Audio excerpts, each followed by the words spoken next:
Assalamualaikum warahmatullahi wabarakatuh. Saya yang bernama Ahmad Dedi Ramadan Nasution dari kelas TIP 2101 ingin mempresentasikan materi-materi yang pernah saya pelajari dari materi pertama sampai ke dengan 5. Materi pertama, sejarah mikroprosesor. Transistor pertamanya adalah transistor diciptakan pada tahun 23 Desember 1947 oleh John Bartin. IC sering dikelompokkan berdasarkan jumlah transistor yang dikandungnya. Berikut adalah penggolongan IC berdasarkan jumlah transistor. Yang pertama SSI, Small Scale Integration. Yang kedua MSI, Medium Scale Integration. Yang ketiga LSI, Large Scale Integration. Yang keempat VLSI, Very Large Scale Integration. Yang kelima ULSI, Ultra Large Scale Integration. Di pertama, pada tahun 12 September pada 1958, Jack Kirby membuat IC oscillator sederhana 5 komponen yang diintegrasikan. Mikroprosesor pertama pada tahun 1971, Intel 4004 UF pertama. Awalnya 4004 digunakan untuk kalkulator Signific merek Musicom. Kemudian insinyur Intel menyadari bahwa rancangan chip tersebut bisa digunakan untuk beberapa tujuan multipurpose hingga terakhirlah mikroprosesor pertama. Intel 8008 dirancang dan dibuat oleh Intel dan diproduksi pada bulan April tahun 1972. Versi awal dari 8008 berjalan pada 0,5 MHz meski lebih lambat dari 4004. Namun 8008 memproses 8 bit data. Intel 8080 dirilis pada 1974. Penyempurnaan dari 8080 dikemas dalam bentuk DIP. Z80 buatan Zilog tahun 1975 sampai 1976. Intel 8086 tahun 1978. Mikroprosesor 80286. Mikroprosesor 80386. Mikroprosesor 80486 pada tahun 1989. 80486 diluncurkan dengan 1,2 juta buah transistor dan buit. Intel Pentium Processor Intel Pentium Pro, Prosesor Intel Pentium 2 pada tahun 1977 diluncurkan. Intel Celeron Processor, Intel Pentium 3 Processor, Intel Pentium 4 Processor pada tahun 2000. Intel Processor Dual Core, Intel Processor Core Duo diperkenalkan di bulan Juli 2006. Intel Processor Core 2 Squad dikenalkan 2007 oleh Intel. Perbandingan mikroprosesor. Ini dia perbandingannya. Pertama kali dikenakan oleh Intel Processor pada tahun 1971 berupa sebuah chip Intel 4004. Satu, mikroprosesor Intel 4004 dan 8008. Yang kedua, mikroprosesor Intel 8008 tahun 1974. Yang ketiga, mikroprosesor Zilog 80 dari Motorola tahun 1978. Yang keempat, mikroprosesor Intel 80386 tahun 1993. Yang kelima, bentuk Intel Pentium 3 Internet Streaming atau SIMD. Yang keenam, layout mikroprosesor Intel Pentium 4. Yang ketujuh, Intel Pentium 4 Extreme Edition 3,73 GHz. Kita masuk materi yang kedua, sistem prosesor dan arsitektur prosesor. Ini contoh gambarnya. Pertama, NeRAM. Kedua, Sandy Bridge. Tiga, Ivy Bridge. Keempat, Aswell. Kelima, Broadwell. Dan keenam, KVLAX. Ketujuh, Covilex. Arsitektur sistem komputer. Pertama kali kita akan membahas fasilitas arsitektural yang umum bagi semua sistem. Kemudian kita akan melihat variasi dalam arsitektur yang diakibatkan oleh perbedaan dalam penggunaan dan ukuran sistem. Ini contoh gambar arsitektur komputer multi-layered. Dan kita masuk kepada hardware level. Terbagi menjadi yang pertama layar perangkat fisik atau physical device layer, kedua layar logika digital atau digital logic layer, yang ketiga layar microprogrammed atau microgrammate layer, selanjutnya layar mesin atau machine layer, layar sistem operasi atau operating system layer, layar software urutan atas atau higher order software layer, dan selanjutnya layar aplikasi atau application layer. Organisasi visi komputer. Merancang dan membangun komputer adalah dari awal adalah proses yang mahal. Prinsip modular construction atau konstruksi modular ini berlaku bagi berbagai tingkat desain. Pada satu tingkat mungkin akan menjadi masalah dengan melakukan plugging in atau memasang langsung satu perangkat peripheral sebagai pengganti perangkat yang lain. Bus adalah kumpulan konduktor-konduktor elektris paralel yang disebut line, di mana sejumlah komponen bisa dikoneksikan kepadanya.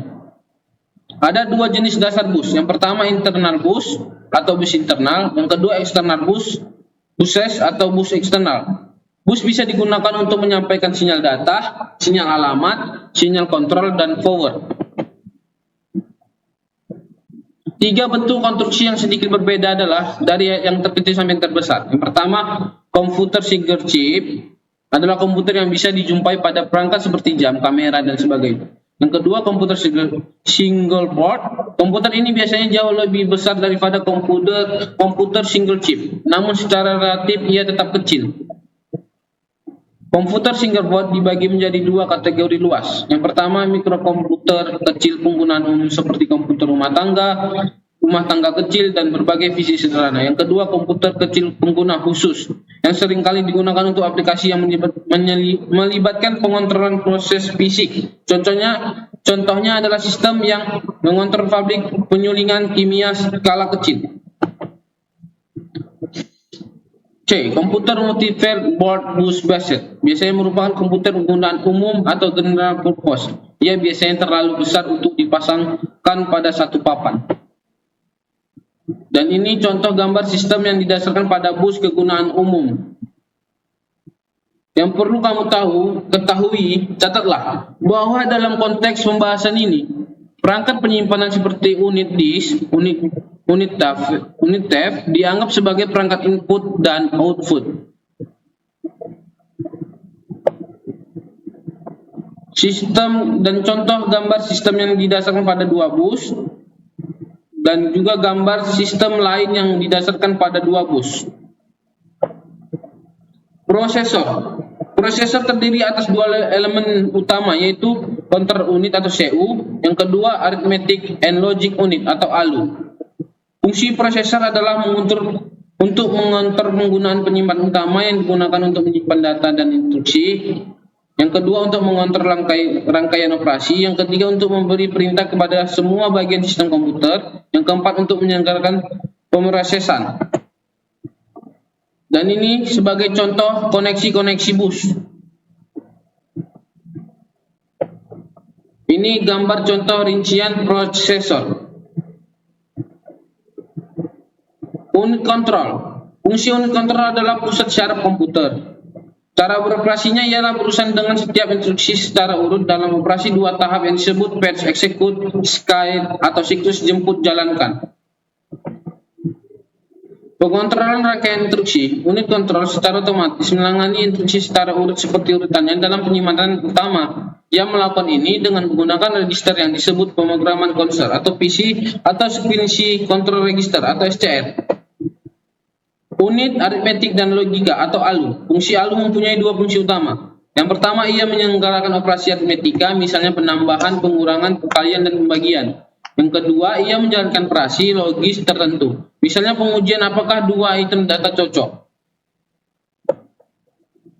Caranya beroperasi, yang pertama, item data yang akan diproses diambil dari penyimpanan utama, seperti diarahkan oleh unit kontrol, dan melewati MDR masuk ke dalam register data atau akumulator dalam ALU, di mana item data tersebut disimpan. Yang kedua, ALU tersebut kemudian menjalankan operasi yang dikehendaki pada data, misalnya penambahan sebagai mana diarahkan oleh unit kontrol. Pembuatan keputusan. Beberapa operasi logis ALU memberi komputer kemampuan pembuatan keputusan. Mereka melakukan hal ini dengan memberikan kemampuan atau kemungkinan hasil dari suatu operasi menentukan instruksi mana yang berikutnya akan dijemput oleh unit kontrol. RISC dan CISC selama 20 tahun yang lain atau sekitar itu telah terjadi tren yang kuat yang mengarah pada komputer yang mempunyai set instruksi mesin yang lebih ekstensif dan kompleks. Arsitektur sistem komputer kecil. Arsitektur dari suatu konfigurasi biasanya untuk sistem yang didasarkan pada mikrokomputer ditunjukkan pada gambar. Dan ini contoh gambar arsitektur biasa yang disederhanakan dari suatu sistem berdasarkan mikrokomputer kecil. Arsitektur sistem komputer, mini komputer, dan mainframe. Sistem mini komputer yang lebih kecil dapat dibedakan dari sistem berdasarkan mikrokomputer yang lebih besar. Fasilitas hardware dari suatu sistem mini komputer biasanya yang pertama proses 38 bit berukuran menengah, penyimpan utama yang untuk cukup. Yang kedua beberapa banyak unit hard disk, baik yang fixed maupun yang extractable, dan penyimpanan pita magnetis dalam beberapa kasus. Fasilitas arsitektural lain. Cache memories atau memory cache. Yang kedua cache addressable storage atau cache. Sistem multiprosesor. Di sini akan membahas komputer tunggal dengan yang mempunyai banyak prosesor. Yang ini berlawanan dengan situasi di mana beberapa komputer dikombinasikan menjadi sistem tunggal dengan menggunakan jaringan dan sistem transmisi data modern. Dan ini contoh gambar sistem multiprocessing. Prosesor ekstra bisa digunakan sebagai yang pertama prosesor utama tambahan membagi menangani bersama muatan prosesor biasa, atau yang kedua prosesor penggunaan khusus yang melayani beberapa fungsi tertentu. Apabila terdapat sejumlah prosesor utama seperti terlihat pada gambar 10, maka akan ada dua metode dasar penggunaan prosesor tersebut. Yang pertama asymmetric multiprocessing atau AMP. Yang kedua symmetric multiprocessing atau SMP. Dan perlu dicatat juga bahwa kedua jenis multiprocessing tersebut sangat rumit dan saat ini hanya bisa diperoleh dari beberapa pabrikan. Yang pertama cache lokal.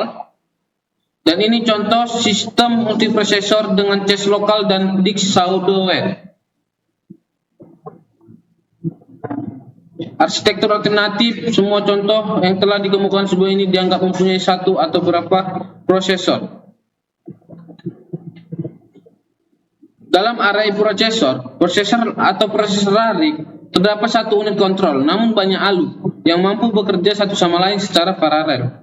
Mesin paralel adalah alternatif yang lebih umum dari proses array. Dan kita masuk ke materi yang ketiga, bahasa assembly. Bahasa assembly adalah bahasa komputer yang kedudukannya di antara bahasa mesin dan bahasa lebih tinggi, misalnya bahasa C, C++, Pascal, Turbo Basic, Java, dan sebagainya. Kelebihan bahasa assembly, yang pertama ketika di-compile, lebih kecil ukurannya. Yang kedua lebih efisien atau hemat memori. Yang ketiga lebih cepat dieksekusi.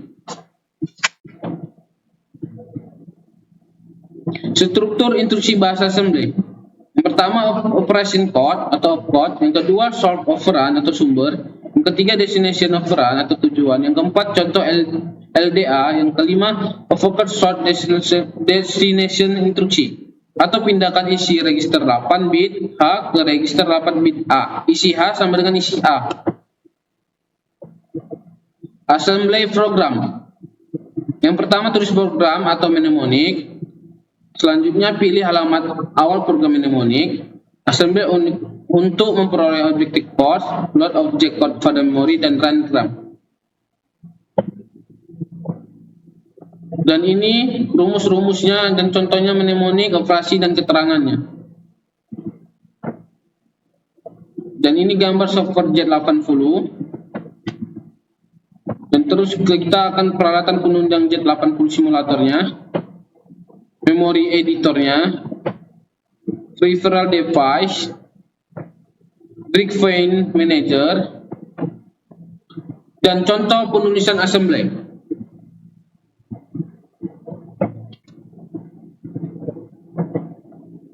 Pengalamatan.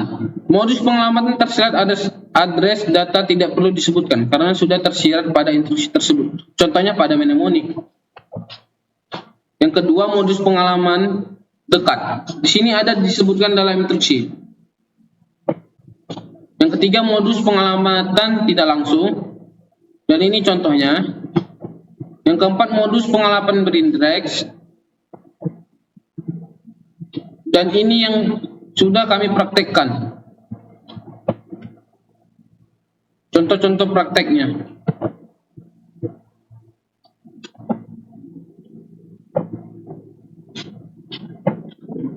Dan kita masuk ke materi yang keempat, bahasa mesin dan assembly. Bahasa mesin, instruksi yang di-fetch dari memori untuk kemudian dieksekusi oleh mikroprosesor format binary atau kombinasi angka 0 dan 1 yang disebut bahasa mesin. Sebagai contoh, perintah untuk memindahkan data dalam register BX ke register CX adalah. Oleh karena itu, biasanya kita tidak dapat memprogram komputer langsung dalam bahasa mesin, namun dalam bahasa assembly. Dan ini tabel contoh instruksi dalam bahasa mesin dan bahasa assembly. Secara umum, instruksi mikroprosesor dikelompokkan menjadi dua. Yang pertama, operasi transfer data. Yang kedua, operasi aritmatika. Yang ketiga, operasi bit. Yang keempat, operasi string. Yang kelima, operasi kontrol aliran program. Yang keenam, operasi kontrol prosesor. Dasar pemrograman assembly. Istilah dalam pemrograman assembly, mode pengalamatan, immediate register, langsung tak langsung index, pembagian instruksi. Istilah dalam pemrograman assembly, memori, I/O, port, alamat, data, register, instruksi, mnemonic, opcode, operand, komentar, kode mesin, bahasa assembly, assembler, compiler, style, penulisan program. Register, ilustrasi beberapa perintah. Memori, I/O, alamat, dan data. Kode mesin, opcode, operand, catatan operand. Ada 4 jenis cara menuliskan operand. Yang pertama data langsung, kedua register, yang ketiga alamat langsung, yang keempat alamat dari register. Arah operand. Mnemonik menyatakan satu perintah tunggal, termasuk format data atau suatu yang dioperasikan oleh data tersebut. Terdiri dari opcode dan operand, atau data, register, memori, atau port. Dan ini contohnya. Singkatan pada operand. R register 8 bit, N data 8 bit, NN data 16 bit, D displacement atau pergeseran 8 bit. Instruksi menyatakan satu perintah atau program tunggal terdiri dari opcode dan operand. Label suatu tulisan yang digunakan untuk menunjukkan posisi dari suatu instruksi. Digunakan untuk menggantikan alamat pada tulisan bahasa assembly. Dan ini contoh labelnya.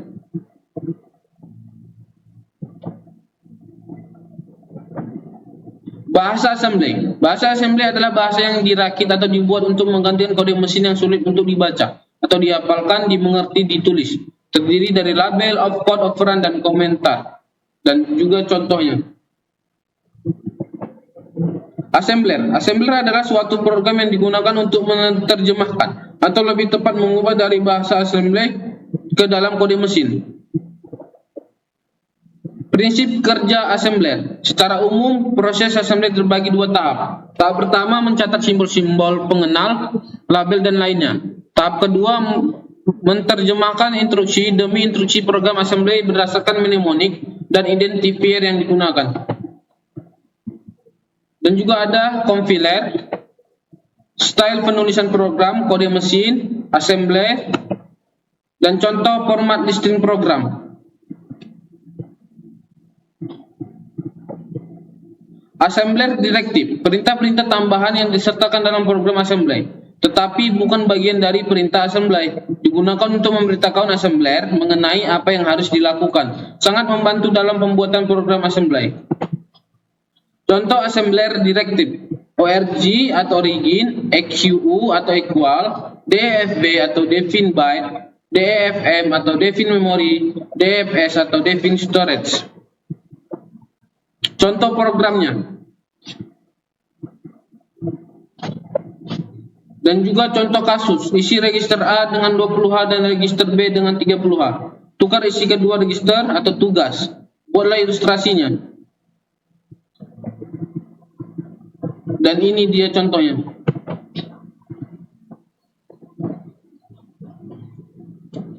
Dan ini instruksi yang harus digunakan. Dan juga ilustrasi proses, assembly dan kode mesinnya. Ini dia ilustrasi prosesnya.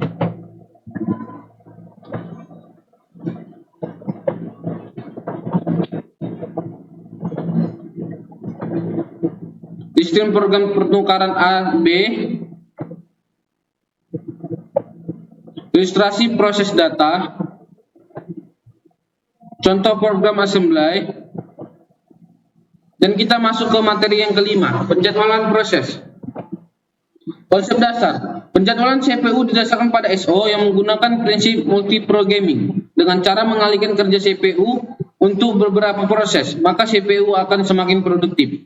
Pada multiprogramming, selalu akan terjadi beberapa proses berjalan dalam suatu waktu. Sedangkan pada uniprogramming, hal ini tidak akan terjadi karena hanya ada satu proses yang berjalan pada saat tertentu.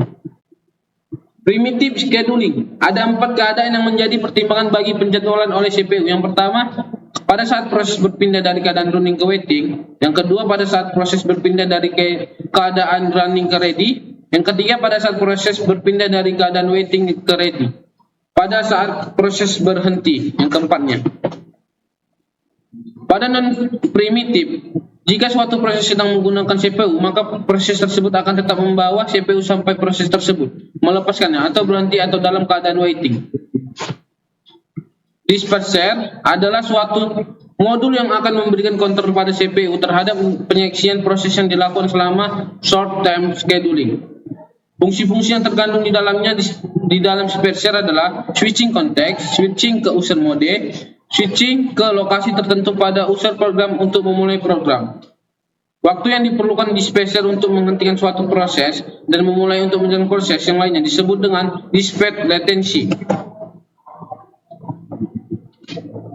Selanjutnya, kriteria yang akan digunakan untuk membandingkan algoritma penjadwalan CPU adalah rata-rata waktu tunggu atau average waiting time atau AWT, yaitu total waktu tunggu untuk semua proses dibagi dengan banyaknya proses. AWT sama dengan jumlah proses waktu tunggu atau banyak proses.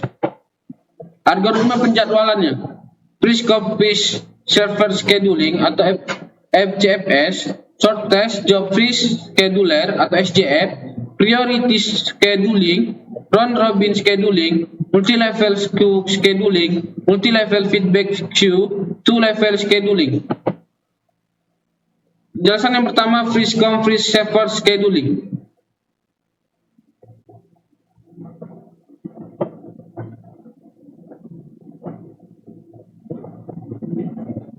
Metode FCFS adalah metode yang sangat sederhana dan mudah diimplementasikan. Namun metode ini memiliki kelemahan, yaitu dengan adanya convoy effect yang akan mengakibatkan membengkaknya AWT jika proses yang lainnya terlebih dahulu membutuhkan waktu proses atau burst time yang sangat lama. Dan kita menggunakan Short Term Job Freeze Scheduling atau SJF. Dan ini contohnya, sudah kami praktekkan.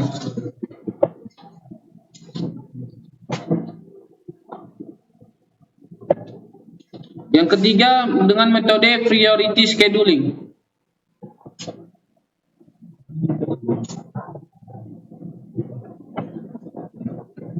Metode keempat, round robin scheduling. Konsep dasar algoritma ini adalah menggunakan tim sharing. Pada dasarnya algoritma ini sama dengan FCFS, hanya saja bersifat primitif. Digunakan quantum time untuk membatasi waktu proses.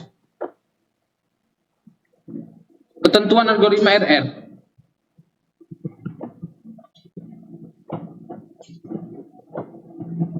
Sekian dari presentasi yang saya bawakan, yang saya mengenai tentang materi yang pernah saya pelajari dengan pelajaran mikroprosesor.